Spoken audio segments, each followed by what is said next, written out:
जय Hind my dear student, स्वागत है आपका अपने YouTube प्लेटफॉर्म सीखावाणी पर। जैसा कि हम लोगों ने आपसे वादा किया था कि हम लोग बहुत जल्द ही इस प्लेटफॉर्म पर TGT और PGT की क्लासेस शुरू करेंगे। तो इंग्लिश की TGT क्लासेस बाय विराज द्वारा चालू कर दिया गया है और पहली क्लास उसकी कल पढ़ चुकी है, तो आप लोग देखना ना भूलिएगा। जो भी आपके नज़दीकी, आपके रिलेटिव, आपके फ्रेंड्स TGT की तैयारी करते हैं इंग्लिश का, तो उनको ज़रूर शेयर करिएगा ताकि वो उसको बेनिफिट मिल सके।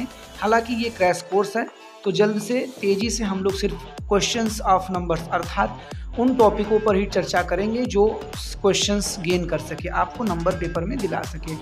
तो इस तरह से एक क्रैश कोर्स जो कि 15 से 20 क्लासेस में हम लोग ख़त्म कर देंगे। तो इंग्लिश बाय विराज सर जो कि स्टार्ट हो गया और PGT history by Gaurav sir अर्थात मेरे द्वारा क्लासेस स्टार्ट की गई है।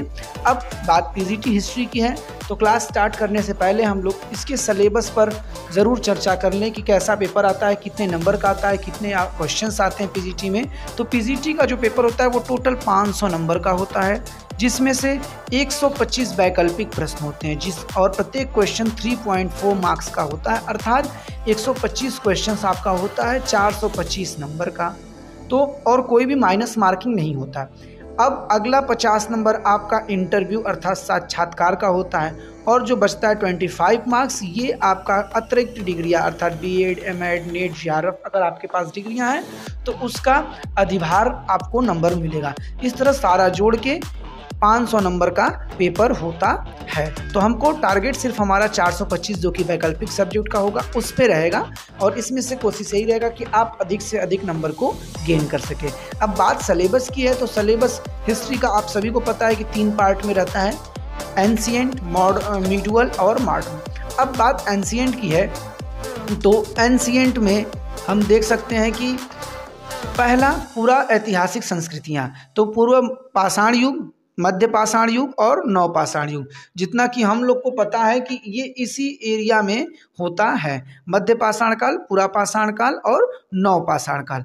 तो इनसे रिलेटेड जो कि मानव के होंगे और मानव के विकास, मानव द्वारा खोज की गई चीज़ें, उनके द्वारा प्रयोग की गई औजारों, कैसे कैसे मानव का विकास हुआ, कौन सा मानव सबसे पहले आया, कौन सा मानव बाद में आया, किसको सबसे प्रथम चाक का निर्माण किया, किसने क्या किया, तो ये सारी चीज़ें हम लोग इसमें देखेंगे। उसके बाद जब हम आगे बढ़ेंगे तो हमारा सिंधु घाटी की सभ्यता, सिंधु घाटी सभ्यता जो कि बहुत महत्वपूर्ण है, इसमें हम देखेंगे नगर नियोजन, इनका सिंधु घाटी का नगर नियोजन, धार्मिक जीवन और सामाजिक जीवन, ये चारों चीज़ जो कि बहुत महत्वपूर्ण। तो सिंधु घाटी में हमें क्या देखना है, पहले सिंधु घाटी की खोज, इसका प्रारंभ का हुआ, कौन से प्रमुख प्रमुख क्षेत्र किस किस एरिया में है, किस नदी के किनारे हैं, किसने उत्खनन किया, किसने खोज किया, साथ ही साथ उसकी व्यापारिक, सांस्कृतिक, आर्थिक, राजनीतिक, ये सारी चीज़ों को हमको देखना है। उसके बाद हम बढ़ेंगे वैदिक काल। वैदिक काल, पूर्व वैदिक काल और उत्तर वैदिक काल, ये तीनों कालों की सामाजिक दशा, धार्मिक दशा, आर्थिक दशा और राजनीतिक दशा को हम पूर्णतः देखेंगे। आगे आता है धार्मिक आंदोलन। तो धार्मिक आंदोलन में जैन धर्म की उत्पत्ति, उसके तीर्थंकर और महावीर स्वामी और उनकी शिक्षाएं, बौद्ध धर्म गौतम बुद्ध से हम लोग स्टार्ट करेंगे और उनके ज्ञान, मृत्यु और उसकी जो संगतियाँ हुई थी, सारी चीज़ों को देखते हुए हीनयान, बौद्ध, महायान, कैसे कैसे क्या हुआ, ये सारी चीज़ें। उसके बाद शैव धर्म, हिंदू धर्म के पुनर्गठन में शंकराचार्य का योगदान। तो शैव धर्म, भागवत धर्म, वैष्णव धर्म, इन सारी चीज़ों को हम एक एक करके देखते चलेंगे। ध्यान रखिएगा, कोर्स क्रैश कोर्स होगा, तेजी से हम लोग चीज़ों को कवर करते चलेंगे 15 से 20 क्लासेस में। तो इसलिए आप लोग नोट्स बना लीजिएगा ताकि कम समय में अधिक से अधिक चीज़ आपको हम लोग देने की कोशिश करेंगे, क्योंकि एग्ज़ाम में भी जून या जुलाई में होगा। तो आपके पास कम समय में अधिक तैयारी करने के लिए हम लोगों ने आपके लिए चीज़ लाया है। तो क्रैश कोर्स डेली 25-30 मिनट की क्लासेज आएंगी, मैक्सिमम कोशिश रहेगा कम से कम समय में हम लोग अधिक से अधिक मटेरियल आपको प्रोवाइड करें। इसके बाद मौर्य साम्राज्य में राजनीतिक इतिहास शुरू होगी, क्योंकि यहीं से भारत का एक मजबूती मगध से ही स्टार्ट होता है। तो मौर्य साम्राज्य के बाद में राजनीतिक इतिहास, इसमें अशोक का मूल्यांकन एवं समाज एवं संस्कृति, गुप्त राजवंश का राजनीतिक इतिहास, कला, धर्म, दर्शन एवं समाज, क्योंकि हमको पता है कि गुप्त राजवंश जो है वो भारतीय संस्कृति का क्या है, गोल्डन एरा माना जाता है। तो इस ये अति महत्वपूर्ण है, मौर्य काल और गुप्त काल, ये दोनों अति महत्वपूर्ण है एग्जाम के दृष्टिकोण से। और उसके बाद गुप्तोत्तर काल में आर्थिक सामाजिक परिवर्तन, उसके बाद चोल वंश की राजनीतिक इतिहास, चोल प्रशासन एवं उत्तर भारत की राजनीतिक एवं सामाजिक स्थिति 800 से लेके 1200 AD तक। इसमें हम लोग साउथ के भी कुछ राजवंशों को देखेंगे, चोल, चेर और जो महत्वपूर्ण होंगे। इसके बाद हम लोग आएंगे मिडवल हिस्ट्री में।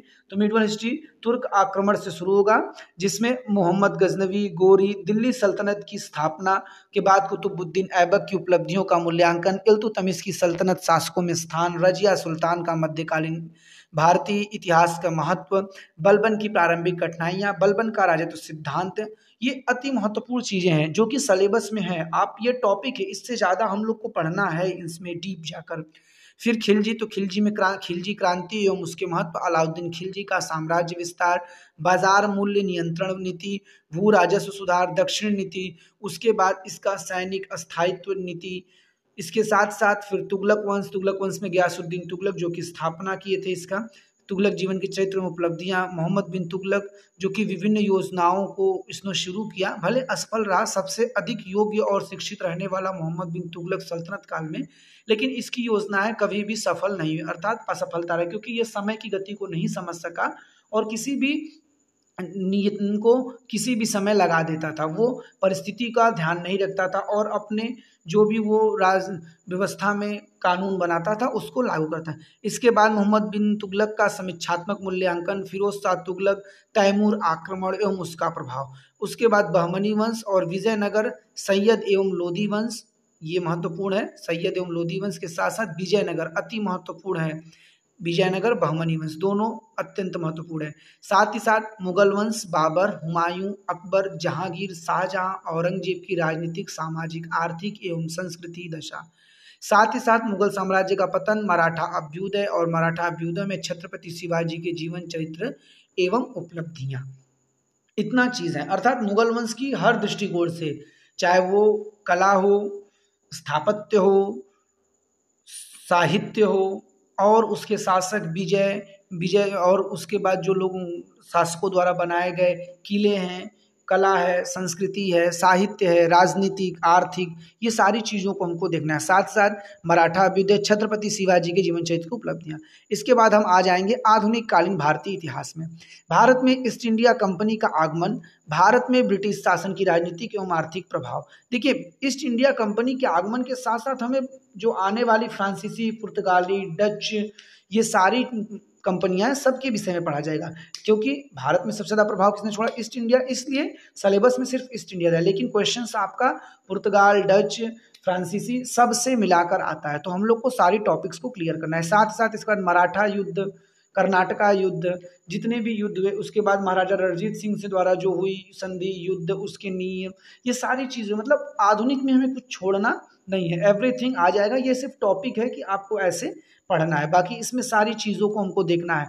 आंग्ल फ्रांसीसी युद्ध होगा, प्रथम द्वितीय, कर्नाटका युद्ध होगा, मराठा युद्ध होगा, सिख युद्ध होगा, ये सारी चीज़ों को हमको देखना है।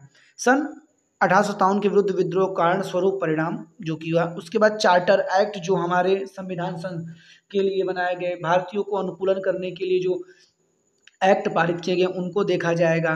खैर, एक्ट वाला अगर आपको पार्ट क्लियर करना है तो पॉलिटिकल साइंस का प्लेलिस्ट है, आप उसमें जाके संविधान का विकास देख सकते हो, उसमें हमने सारे एक्ट को बखूबी अच्छे से किया है। अगर आपको जल्दी तैयार करना है तो आप उसको देख सकते, वरना हम समय के साथ तो इसको पढ़ाएंगे ही।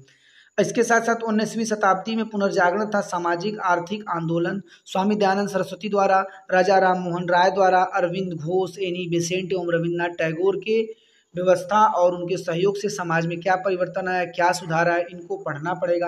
साथ ही साथ राष्ट्रीय आंदोलन एवं स्वतंत्रता संग्राम में महात्मा गांधी का योगदान, स्वतंत्रता की प्राप्ति, देश का विभाजन और उसके बाद भारत का सन 2000 तक। अब भारत का 2000 तक तो आपका इसमें वैश्विक, राजनीतिक, आर्थिक, सामाजिक सारी, क्योंकि समकालीन इतिहास में आपका इकोनॉमिकल पार्ट भी थोड़ा ले सकता है, सोशल पार्ट भी ले सकता है, बिजनेस ऑफ पॉइंट व्यू से ले सकता है, हर तरह से ले सकता है। आपका चाइना वार आ सकता है, पाकिस्तान वार आ सकता है, साथ ही साथ उदारीकरण का नियम जो 1991 में लाया है, ये सारी चीज़ें आपको पढ़ना पड़ेगा। लेकिन इस चीज़ को हम इतना ब्रॉड में नहीं जाएंगे, बहुत ही छोटे से आपको 15 से 20 क्लासेस में, और मिनिमम कह दिए ना, मिनिमम क्लास में मैक्सिमम चीज़ आपको देने की कोशिश करेंगे।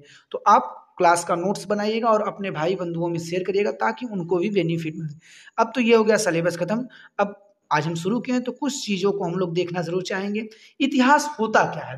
तो इतिहास 3 शब्दों से मिलकर बना, इति धन ह धन आस, अर्थात इस तीनों को जब हम मिलाते हैं तो ऐसा निश्चित रूप से हुआ था, ऐसा भाव मिलता है। इतिहास की जो घटनाएं प्राचीन काल में घटित होती हैं वही हमारा आज हो जा रहा है इतिहास। अभी जैसे जो मोदी जी का एरा चल रहा है, इन द फ्यूचर सेंस 25-30 साल बाद, 40 साल बाद ये हम लोग के समकालीन इतिहास में आ जाएगा कि मोदी जी ने 370 हटाया, राम मंदिर हटाया, उसके बनवाया, उसके साथ ही साथ और सारे विदेश में इनकी जो कूटनीति रही वो रही, तो ये चीज़ सारी हम लोग, तो जो बीता हुआ समय होता है उसी को इन फ्यूचर सेंस हम इतिहास बना देते हैं। अर्थात इति धन ह धन आस इक्वल टू ऐसा निश्चित रूप से हुआ होगा, ऐसा। अब इतिहास अगर हम सरल शब्द में समझें तो जो घटना व्यक्ति व्यवस्था में परिवर्तन कर देता है वह लिपिबद्ध किया जाता है और वही इतिहास होता है। अब हम रोज खाना खा रहे हैं, उठ रहे हैं, सो रहे हैं, घूम रहे हैं, ड्यूटी जा रहे हैं, आ रहे हैं, तो ये चीज़ इतिहास नहीं है। जो चीज़ें आमूल चूल रूप से परिवर्तन करते, चाहे वह समाज में, चाहे देश के रूप में, किसी भी स्थिति में जब वो परिवर्तन करने की स्थिति में होता है वही घटनाओं को क्या करता है, लिपिबद्ध किया जाता है और एक निश्चित क्रम में, एक निश्चित समय के साथ जब क्रमबद्ध किया जाता है तो उसको हम इतिहास कहते हैं। अब इतिहास शब्द, तो इतिहास शब्द का सर्वप्रथम प्रयोग कहाँ हुआ था? तो इतिहास शब्द का सर्वप्रथम प्रयोग अथर्ववेद में उल्लेखित है। तो ध्यान रखिएगा, इतिहास शब्द का सर्वप्रथम उल्लेख कहाँ है? तो ये अथर्ववेद में है। अब इतिहास के पिता के रूप में आता है तो ये हेरोडोटस को जाना जाता है और इनकी जो बुक है द हिस्टोरीज इनकी पहली बुक है और इन्हें ही the father of history Herodotus को कहा जाता है। अब कुछ महत्वपूर्ण डेफिनेशन ऑफ हिस्ट्री है जो कि हम देख लेते हैं। E.H. कार के अनुसार इतिहास अतीत और वर्तमान के बीच चलने वाला अनवरत संवाद है।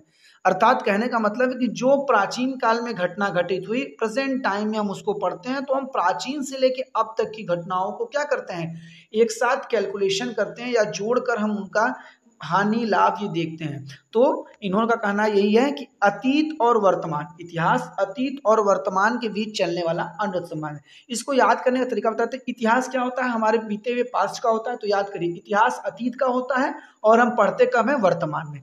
तो इतिहास अतीत और वर्तमान के बीच, अब पढ़ रहे हैं तो चल ही रहे हैं ना, कंटिन्यूअस में पढ़ रहे हैं, तो चलने वाला अनवरत संवाद है। हम किसी से अगर इतिहास के विषय में बात करते हैं, वार्ता करते हैं, तो क्या करते हैं? प्राचीन चीज़ों को हम इस समय उनके बीच संवाद होता है, भैया मुगल काल है, मुगलों ने ऐसा किया, अंग्रेजों ने ऐसे किया। तो ये ट्रिक है कि इतिहास अतीत का होता है और वर्तमान में हम उसको पढ़ते हैं, तो बस इतिहास अतीत और वर्तमान के बीच चलने वाला अनवरत संबंध है। तो ये ट्रिकी कुछ चीज़ भी आपको हम देंगे, जहाँ आवश्यक होगा वहाँ ट्रिक देगा। अब ब्यूरी है तो इतिहास विज्ञान है, न कम न ज्यादा। इतिहास विज्ञान है न कम। याद होगा कि एक ब्यूरी नाम के वैज्ञानिक थे और विज्ञान है तो बस याद कर लिए, इतिहास विज्ञान है, ब्यूरी है तो विज्ञान है, न कम है न ज्यादा है। जैसे वो खुश है, न ज्यादा है न कम है, मतलब मीडियम में है। तो इन्होंने क्या किया? इतिहास विज्ञान है, न कम न ज्यादा। R.G. कलिंगवुड। अब कॉलिंगवुड, कॉल मतलब फोन करते हैं तो दूसरे के विचारों को हम जानते हैं। फोन पे हम क्या करते हैं? दूसरे के विचारों को हम जानते हैं। अगर किसी की विषय में जानना, अरे वो बहुत बुरे इंसान है, तो वो अपना तात्पर्य नहीं, वो इंसान बुरा नहीं है या बुरा है, उसने ऐसा किया, तो हम दूसरे के विचारों को जानते हैं। तो सिंपल सी बात है, जब कॉलिंगवुड की बात आती है तो समस्त इतिहास विचारों का इतिहास है। हम फोन करके लोगों की विचारों को जानते हैं और वही हमारा इतिहास है। तो ट्रिक से याद करिएगा कि R.G. कॉलिंगवुड, अर्थात कॉल करेंगे तो समस्त बातों को हम जानेंगे और उनके विचारों को जानेंगे और वही हमारा इतिहास रहेगा।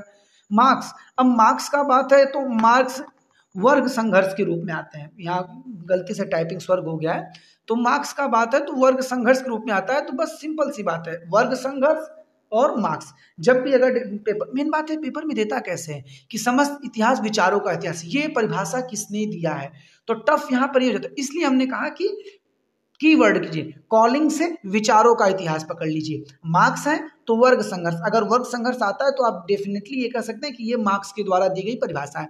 तो समस्त परिवर्तित इतिहास क्या है? वर्ग संघर्ष का इतिहास है। हीगल, हम इतिहास से ही सीख लेते हैं कि हमने कोई सीख नहीं लिया, ये चीजें हैं। तो इतनी डेफिनेशन हमने आपको बताया, E.H. कार का, R.G. कॉलिंगवुड का, हीगल का और मार्क्स का, चारों अति सिंपल रहा। आगे हम लोग चलते हैं। तो भारत के प्रथम इतिहासकार, तो भारत के प्रथम इतिहासकार कौन है? कल्हण भारत के प्रथम इतिहासकार माने जाते हैं और इनकी रचना कौन सी है, तो राजतरंगिणी इनका रचना है, जिसमें कि इन्होंने जम्मू कश्मीर के इतिहास को लिखा है। अब कौटिल्य कहते हैं, जो ये कुछ